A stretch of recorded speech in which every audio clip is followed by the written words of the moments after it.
Blessed and happy Tuesday to all of you, my dear friends, my dear brothers and sisters, my dear good people of God, faithful followers of the Daily Gospel Reflection with Father Jack. My dear kababayan, today is April 22nd, 2025, and today is Tuesday within the octave of Easter, year C. Today's Gospel is from the beautiful and the wonderful account of the Gospel of John, chapter 20, verses 11 to 18. Death is never easy to deal with. If you lost a loved one, it is a very difficult and hard reality to accept, right?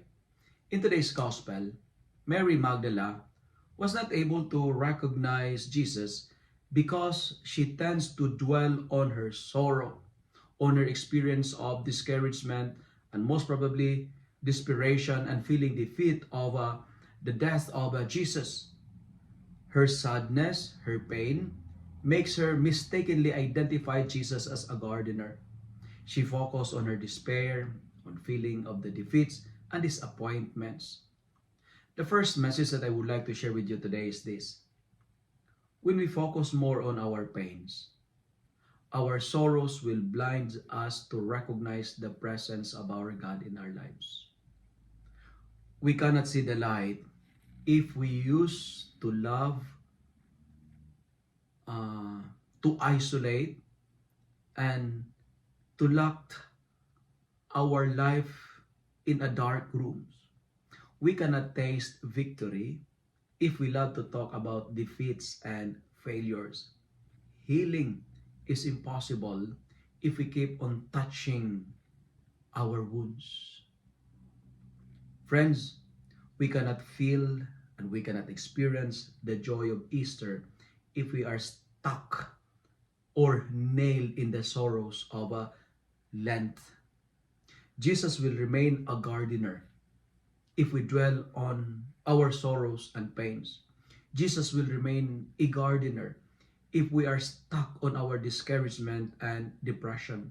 Today, if you have pain, talk to Jesus, not to the gardener. I say it again. If you are suffering, if you have wounds, if you have so many difficulties and problems in your life, talk to Jesus, not to the gardener. And the second point that I would like to share is this.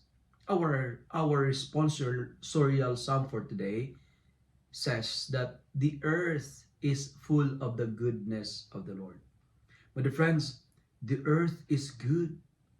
We are good. God created us good, and the earth is full, overflowing with the goodness of God. I challenge myself and you, my dear friends, to train your mind to see the beauty and goodness of the Lord in the world. Try to be positive in a very negative situation. Never destroy your beautiful morning by the evil that happened the night before. Do not destroy your beautiful moment today by reminiscing the horrible past that you have experienced. When we seek the Lord, our sorrows will be turned into joy. Our disappointments will be replaced by delights. Whatever happens in your life, if you're sick, you lost your job, you lost someone you love, you're disappointed for whatever reasons, and we are sad for the passing of Pope Francis this morning. But the responsorial psalm again, we are reminded the earth is full of the goodness of the Lord. And finally, how to make the world full of God's goodness. Like Mary Magdalene, be a witness, spread and metastasize the good news. Tell the people around, I have seen the Lord. We are called to be an evangelizers. We are called to spread the good news, not the fake news.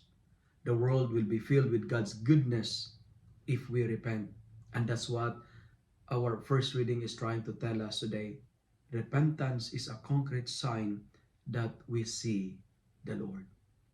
If you love and like this reflection, kindly share it with your friends, share it with your family, make the Word of God viral so that many will be blessed. Amen.